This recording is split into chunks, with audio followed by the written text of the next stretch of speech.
Hey, I'm Melissa. I'm Jam. And I'm a chemist. And I'm not. And welcome to Chemistry for Your Life. The podcast that helps you understand the chemistry of your everyday life. Jam, how are you doing today? I'm good. I've got coffee. It's a bearable temperature outside here in Texas. And I'm doing well. How about you? I'm great. I'm at my sister's house. The last week before school starts, I decided to come social distance with her. Nice. Well, I guess social distance from the world with her. Mm-hmm. So I'm looking out over her window for her back porch, and there's trees, and it's just gorgeous. Nice. What if I was like, Melissa, you know that's how it works, right? You can't social distance with somebody. It actually, it means that you're supposed to be distance from them.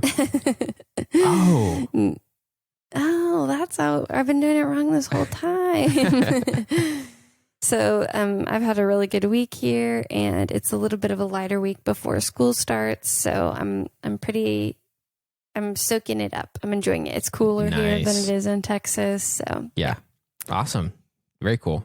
Well, speaking of my sister, I was looking up this week's topic, and we were outside on the back porch, and I was like, wow, this week's topic is ripe with information instead of ripe, because we're talking about how does fruit get ripe? Nice. I love ripe with information. Also, very smooth move. Thinking of a pun about the topic before I am even told the topic. You got total head start there.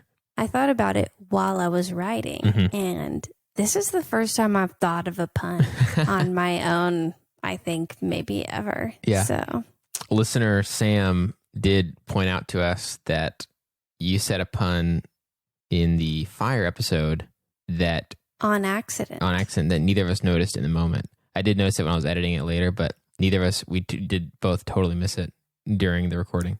And once listener Shael wrote in about how you missed the Century magazine pun because I said it had been around for a long time. Yeah, that's right. Yeah, dang. So you guys are keeping us on our toes, noticing the puns that we miss. Sending those corrections in. Okay, so what makes fruit get ripe? Do you know, Jam? Do you know anything about fruit getting riper and why? Okay, I know just a little bit. So All right, lay it on me. I know that some fruits, if you put them, maybe it's all of them, I don't know that part. If you put them in a like paper bag together, that something they release helps ripen them. And I feel like I have heard what that is even called, trying to dig in my brain and find out what it is. Is there an ETH in there? There is an ETH. Do you want me to say the word? Yes, please. Ethylene gas. Ah, dang. So that was hanging out somewhere in my brain somewhere. That was. I'm very impressed. But I don't know why they released it. I don't know anything about that. So there's a lot I don't know. Well, there's also a lot that scientists don't know. Whoa.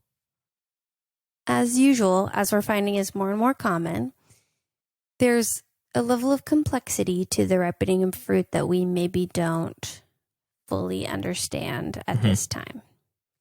So one thing we do know is I didn't study this.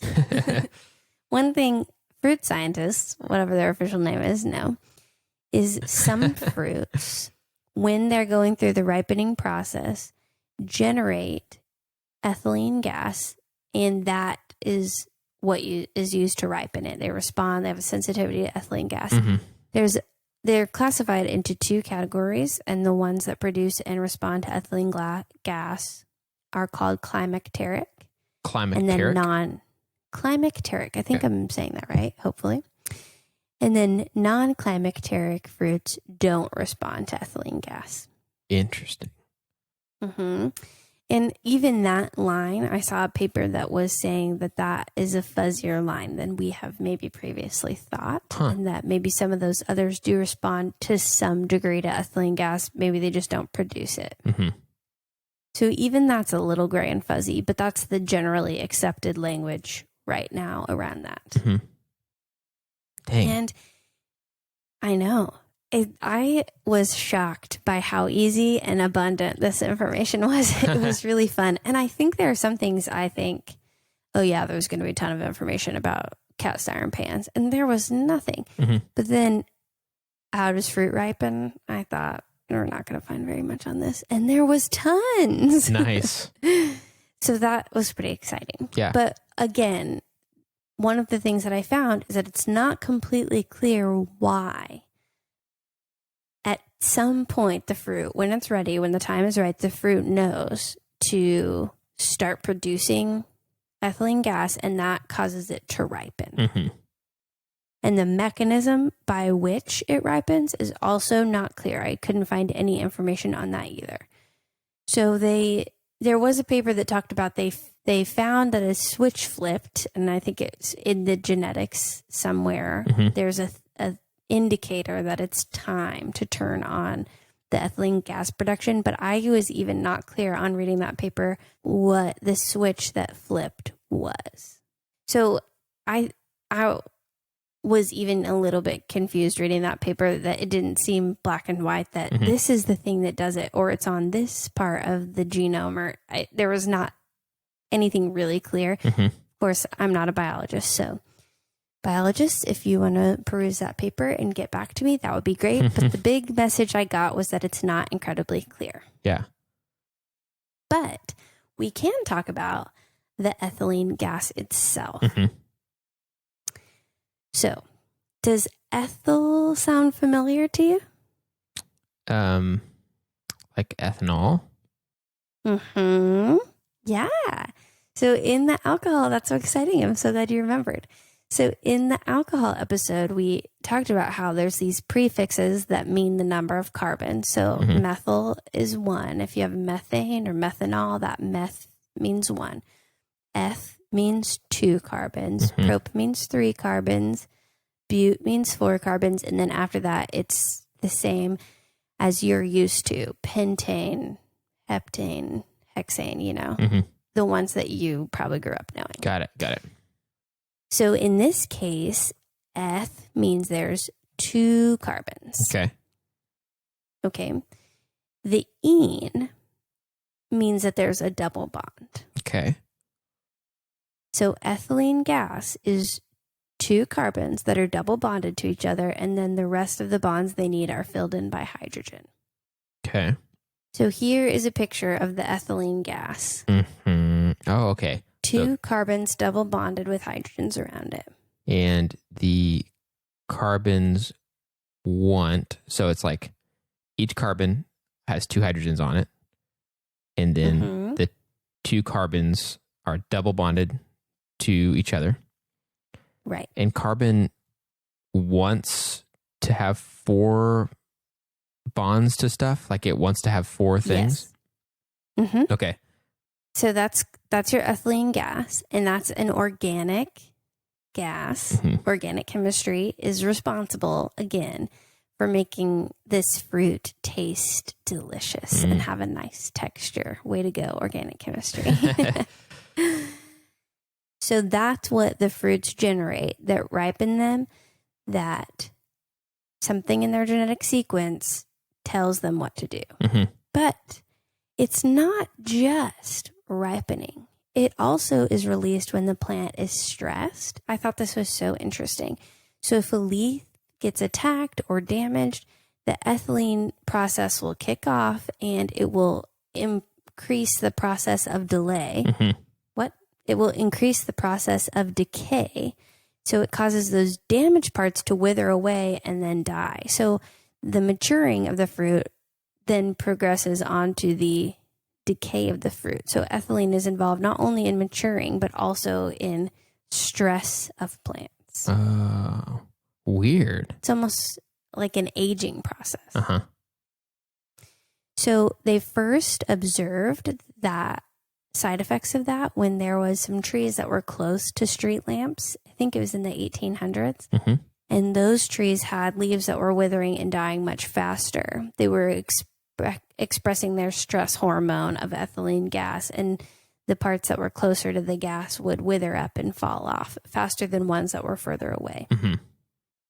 Huh. Isn't that interesting? Yeah, that's weird. That was the first time they observed the impacts of ethylene on plants. Gosh, that's crazy.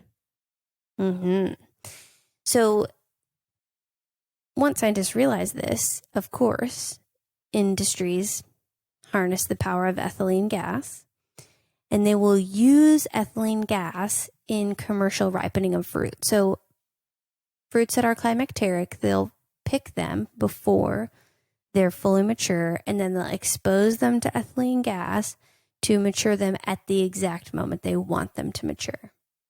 Got So it. think of how you've seen green bananas. Mm-hmm. They can expose them to the ethylene gas and start that process right as they're headed out to the store, and they'll start the maturing process from there. But ethylene gas is kind of expensive. I think it's created as a byproduct of using natural gas. So it can be expensive to make. It's flammable, so you don't really want to have a lot of it on hand. People have died in ethylene gas explosions in fruit factories before. Yikes. Dang, dude. Fruit storage warehouses, maybe. That's a thing that has happened. So scientists doing amazing work and have engineered bacteria to produce ethylene as a byproduct of a food that they're getting. They engineered E. coli to produce ethylene gas. It's a new technology. It was a paper that came out just recently in the past few years. Incredible to me that they're able to do that. God.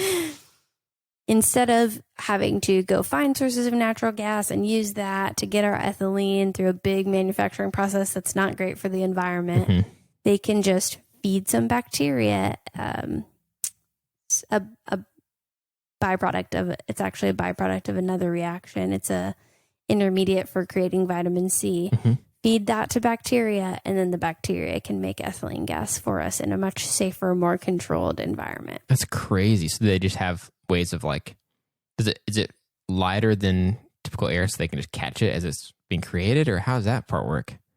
Well, this was in a lab, so it was in the testing phase. So I don't think it's been scaled up for commercial use yet, but they had the bacteria in an Erlenmeyer flask. So that's the one that's like a cone shape.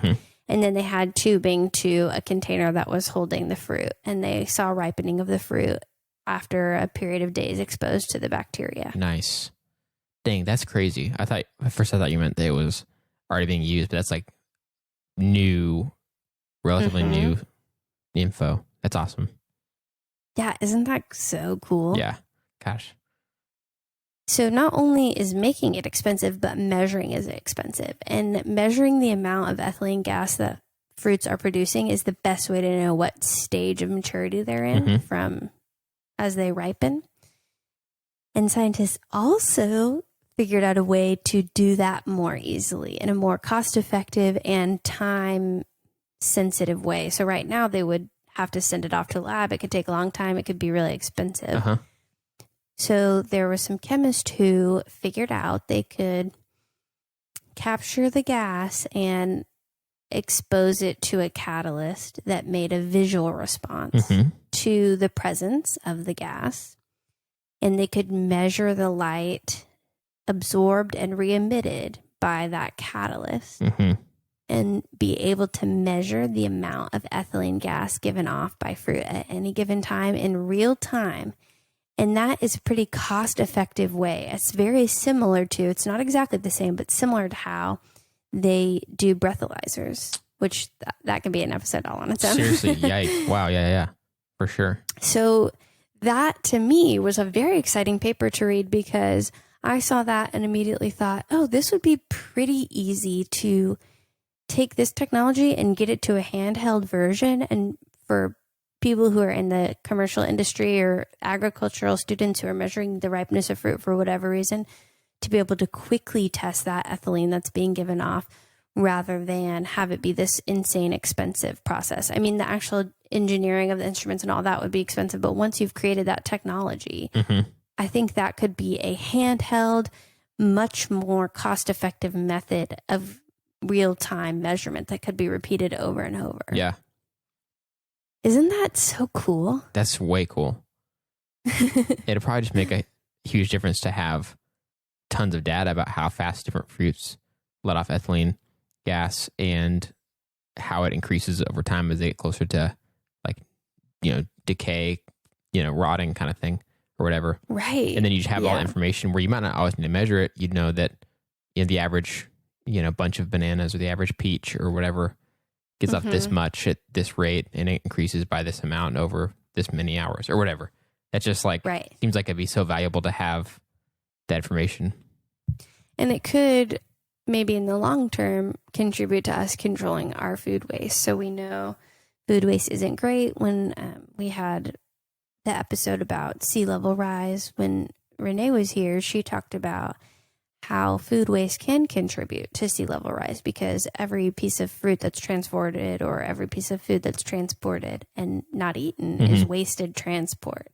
So if we could long term figure out exactly how much gas is coming off at exactly the right time to transport it, and we could maybe optimize that food transport and storage process to be able to minimize food waste even more than we're minimizing it right now, which is really exciting. There are a lot of implications to this kind of research that I think is really cool. Yeah, absolutely. Dang, wow. So I have a few pieces of information, a few fun facts about how this impacts you. But do you want to pause here and give me a little rundown of what you learned so far? Yes, I'd love to. Here's a question I have that kind of affects my understanding.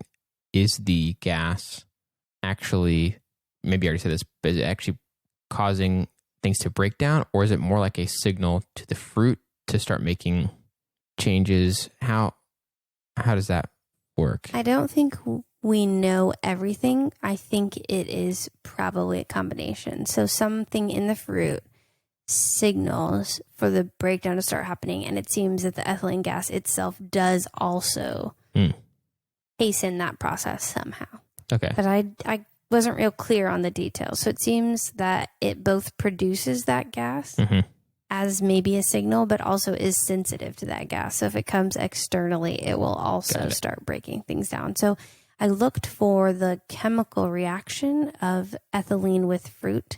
That's so broad, though. Right. It's like which fruit, what compounds in fruit, and so I couldn't get real clear on the mechanism of how the ethylene ripened the fruit, just that it did. Right. And I just don't know if we know enough right now. But also it could be that I didn't know how to look for the right thing because that's almost biochemistry, which is out of my area a little bit. So either way, we can point to one specific gas, ethylene gas, that plays the lead role in this scenario. 100%. Leading lady, ethylene gas. Lady ethylene. That sounds really like a real name. It does, like Lady Everline from Mr. Rogers. Oh, yeah. And oh, no, it's Aberline. Aberline. Something. Yeah. So we've got Lady Ethylene. She's got 2 carbons that are double bonded together. Carbons have 4 arms, so they want each arm to hold something if they can. And so 2 of their 4 arms, 4 arms, obviously, it's very relatable. 2 of their 4 arms are holding each other. And then they've got these other 2 arms that are all holding hydrogens. Yep. And so it is a gas that is both given off of fruit as the fruit naturally ripens. If you just had one thing of fruit, just set it on a counter, it would ripen on its own. And it would be releasing ethylene gas as it's doing that, just naturally. But then also, if you had a way of on purpose introducing ethylene gas to a peach. For example, putting it in a bag with a banana who's also expressing ethylene gas, like you mentioned. Then they would swap ethylene gas and ripen faster. And so you have the benefit of the fact that they release it can then also help it ripen faster. So say, having like 12 peaches in a bag like we had last week, and they all ripened very fast. A little too fast, actually. Oh, no. And now you know the chemistry of why. And now we know the chemistry of why. Yeah, we did literally have tons of peaches in a bag that ripened faster than we wanted them to. So that was a bummer. But we did get to enjoy a good amount of them that were very ripe and tasty. I guess the other part that you talked about that's not a specific lesson to it or whatever, but that they are working on ways to create, generate, produce ethylene gas as byproducts of other things that are much more cost effective and potentially ecologically friendly, like getting bacteria to sort of create it as a byproduct of eating other stuff. Just ways that are not just like straight up making ethylene gas. Right. And that's amazing to me as a chemist, because when I think of making something, I think, okay, you can either harness it from its natural environment or you can react to other things to make it, but in this case, they're not using chemicals to make it. They're feeding something to a bacteria, and that bacteria is doing the synthetic work for you, which is amazing. And we have a professor at UNT who just joined our faculty who's doing similar research. So, oh, nice. Pretty incredible to me. UNT's on the cusp, on the bleeding edge of this fruity topic. Dude, that's really cool. Is there anything I missed that we talked about? I don't think so. Just that also they use it in industry, not just in your house, but in your commercial fruit storage facilities, I think ensure the exposure of ethylene at the right time. Oh, and I guess I wasn't depriving the fruit of it on purpose so that it doesn't ripen. So the kind of opposite would be then to like prevent it from having the things that kind of signal it or cause it to ripen so that it can get all the way to our grocery store. So that was pretty cool. I thought that was pretty cool. Yeah, that's crazy. It's just crazy that it's all one thing. It's like introduce this and it ripens, keep it away, and it doesn't. Just all it seems like rarely in nature does it come down to one main leading lady like that, But there was some studies that said one paper that said if you expose it to ethylene gas way too soon, it won't do anything. Oh. So it has to be a little bit ready. There's the sweet spot. That's that genetic switch I was talking about. Right. I missed that part. Yeah. So there is some amount of genetics also that goes into it, but ethylene seems to be the leading lady for sure. And there's a lot that we don't know yet. And maybe in 10 years, I'll do a new episode called Everything We've Learned About Fruit in the Last 10 Years. But from what I could tell is it's a very complex process that is a lot of mystery around it still, but that it's clear that ethylene plays a major role. Dang, awesome. I love that there's some mystery. It's kind of like some of the other episodes we've had where it's like, there's tragedy, there's love, there's mystery, there's violence, there's rotting fruit. So there's death. Yeah, I think it's really fun to come on these things where there's a lot left to learn, but there is already a lot that we know. This is fun. Okay, so how does this impact you? One main thing is how you store your fruit matters. So for these climacteric is what they're called, fruits, putting them in cold places before they have fully matured is going to bland or stunt the flavor. So I found a really nice statement from faculty in extension work. So that's the same kind of work that we had Renee on. She talked about extending the science from the scientists to decision makers. These people specialize in that same thing, but for food science. So they take the food science and extend it to the people who are making decisions, including human beings that eat their food. Here's a quote. It was so perfect. If not left to fully mature, that can result in crunchy peaches, nectarines, plums, green starchy bananas, and bland tasting cantaloupe. Many consumers are used to this condition and taste and think that's the way it's supposed to be. However, if left at room temperature for a few days, the fruit can develop more flavor and sweetness.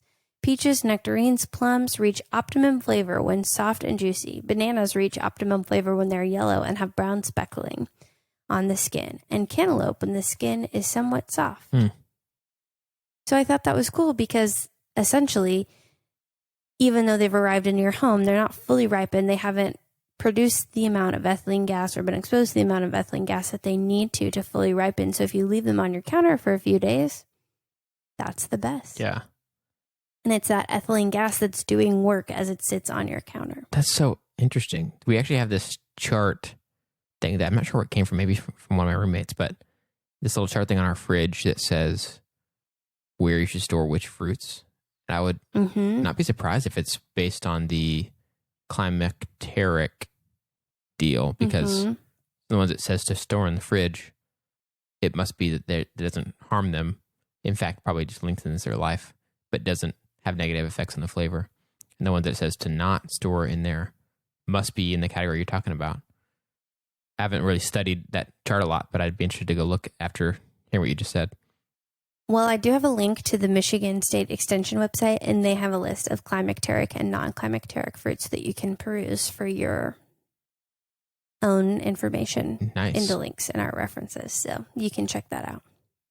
And they'll be happy because that's their job. They want that information to reach people. Right. And the other thing is there are some products on the market that claim to keep your fruit fresh longer. There's one pretty famous one called Blue Apple. There are some other ones that are less well known. Those actually can work. Whoa.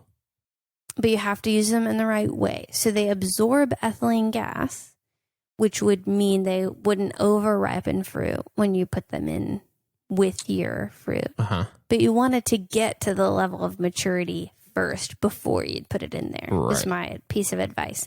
But the way they work is they have a pretty famous absorbent known as zeolite. I worked with that when I was in undergrad. It absorbs a lot of stuff.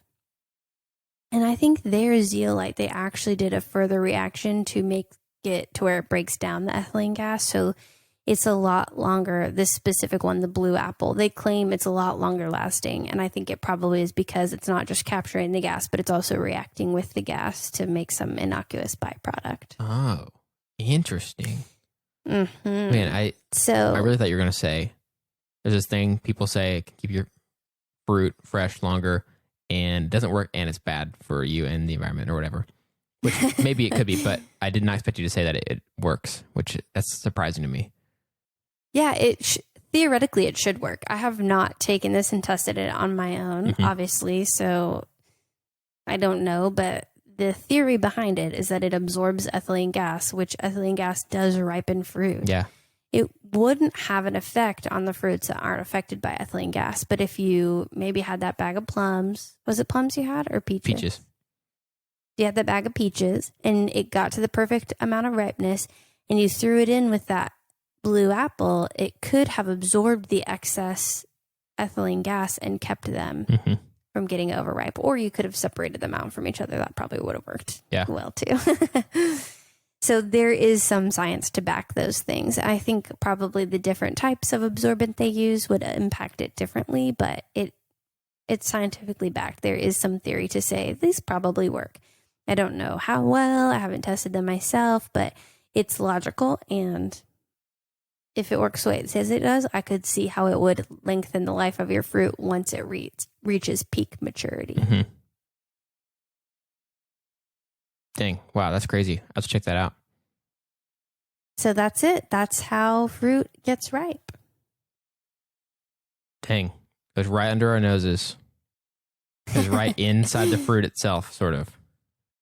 I know. I kind of want to smell just plain ethylene gas because they said it has a sweet aroma. And I wonder if it's a smell we associate with ripe fruit. Right. If it's not even really that fruity of a smell, but just sweet. And then it's like, oh, that's what I smell.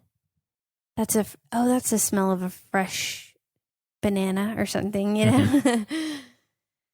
Well, that's it. That's the science I have for you. So now you know about the ripening of fruit and this mysterious thing that causes our bananas to go brown. Nice. Dang, that's crazy. I love it. I love fruit. I love when fruit tastes good and not when it tastes bad. And so I can directly apply this to my life. Well, do you have any fun things from your life this week that you'd like to share? I do. I have a fun thing that is fun for me and interesting for me and nerdy and boring to probably most of you, and I'm very sorry. There's a subset of listeners who love your interesting to you thing, so I think it's going to be okay. Okay, good. So this week, as you guys know, my wife and I have a baby. He is a little over 2 months. One of the things that's hard about having a baby that probably anyone could have told me is finances and budgeting and having to just adjust to like, oh, there's another thing that costs money that I haven't had to like really think about what that's going to look like before or whatever. And I'm not here to tell you how to do that and how to actually successfully do that because I don't know yet. But I will say that I switched. I was like, I just need to look at some different options of budgeting apps. And so I switched apps. This is not a paid sponsorship, although I wish it was. And I started looking at different apps and trying different ones. And I tried this one called You Need a Budget. I finally tried it just because I was like, this seems like a good time to try different things. Seems like it wouldn't hurt. I was just doing different trials of apps and stuff. And I will say that it is so cool and great. And I love it so much that it is the exciting thing for me to share this week. It's not me picking a random thing. This was clearly the thing going into recording this episode that I was excited to share about. As lame as that sounds. Well, that convinced me. I'm going to go check it out. I need a budget. I have a budget, but I'm not great at sticking to it. And, times are hard right now. So I would love to find a new budget. That'd be great. So I'll tell you the two things that are unique about it that I think are worth checking out. Okay. One is that their philosophy is that you budget the money you currently have, not forecasting the month. You do like forecast in terms of knowing what things are going to cost, but you budget the money you have right now so that you're not kind of wishful about, oh, I'm gonna probably have this much money for groceries. It's like, well, don't plan on money you don't have yet, basically, is the idea. Okay. The other thing is that when you have transactions come in, you have to put them places. They don't make it easy to not categorize them. They force you to categorize. And even if it's something that you have every month, say like your Netflix subscription or something, it makes you look at it and click a check mark that says you approve it. And if it goes over budget in some category, it makes you find money somewhere else to put there. So if it's like you spent too much on coffee this month, which is definitely likely for me, where are you going to pull the money from to fix this? It doesn't let you just let things be off balance all the time. Wow. Okay. That sounds good. I'll check that out. The biggest downside is that it does cost money, but I would say that it is, to me, I'm doing a free trial, but it seems worth it to me. It also seems like the kind of things that every budget app should do. So that's mine. I'll stop it there because that's a lot of budget finance talk for any of those who don't like that stuff or whatever. But if anyone wants to nerd out about YNAB with me, totally DM us. I'll leave it there and ask you, Melissa, what has been happening in your week? Well, I already told you about coming to my sister's house, which is a happy thing in and of itself. Right. And because of the bylaws of our podcast, that's the only happy thing you can share. Nope. I'm going to sneak another one in there, which is before I left on Monday, a friend of mine sent me a yay, you passed your qualifying exam gift. And it was 5 succulents that came shipped from a succulent company. And 2 of them were succulents that I had seen and wanted in the past. And they're pretty hard to find just at Callaway's. One's called a string of raindrops and one's called a lithops, which has a really unique growing cycle. And she sent them to me and I was really excited, and they look so cute on my windowsill and significantly increased my succulent family, and I am really happy about them. And I planted them, waited 3 days, watered them, and then left. So you're supposed to wait a week, but I was either going to wait much longer than a week before their first watering or just 3 days. So I went with that, which I'm a little nervous about, but we'll see what happens when I get back. Yeah. And I'm really excited to come home and look at them. And I'm really excited to post pictures of them as soon as I planted them and got them all in their windowsill homes. I took pictures and knew that that was going to be my happy thing for the week. So, Dude, that is awesome. Very cool. Yes. That's perfect. And they couldn't have known, right? That was those were ones that you wanted, at least 2 of them. No, she knew that I love succulents, but she did not know how much I coveted, especially the string of raindrops. I've wanted a string of pearls or a string of bananas or a string of raindrops for so long. So she somehow read my heart and mind and found the exact right gift. It was the nicest gift. So that's awesome. I highly recommend sending succulents to people because I think that is a unique but fun present. Yeah, that's awesome. Very cool. Well, thank you, Jam, for coming and learning about fruit and listening to me talk about my plants and teaching us about budgets. It's a very educational week. Yeah, it really is. Tune in next time for our bonus episode. Jam walks you through creating a budget. It's like we just have a really hard, weird pivot. It's like we're the chemistry financial podcast you never knew that you wanted. We change our whole mission statement. Well, thanks for teaching us, and especially on such an interesting and very mysterious topic. Melissa and I have a lot of ideas for topics like this of chemistry in everyday life, but we want to hear from you. So if you have questions or ideas, you can reach out to us on Gmail, Twitter, Instagram, or Facebook at Chem for Your Life. That's Chem, F-O-R, Your Life, to share your thoughts and ideas. If you'd like to help us keep our show going and contribute to cover the cost of making it, go to ko-fi.com/Chem for Your Life and donate the cost of a cup of coffee. If you're not able to donate, you can help us by subscribing on your favorite podcast app and rating and writing a review on Apple Podcasts. That helps us to be able to share chemistry with even more people. This episode of Chemistry for Your Life was created by Melissa Collini and Jam Robinson. References for this episode can be found in our show notes or on our website. Jam Robinson is our producer, and we'd like to give special thanks to A. Collini and In Newell who reviewed this episode.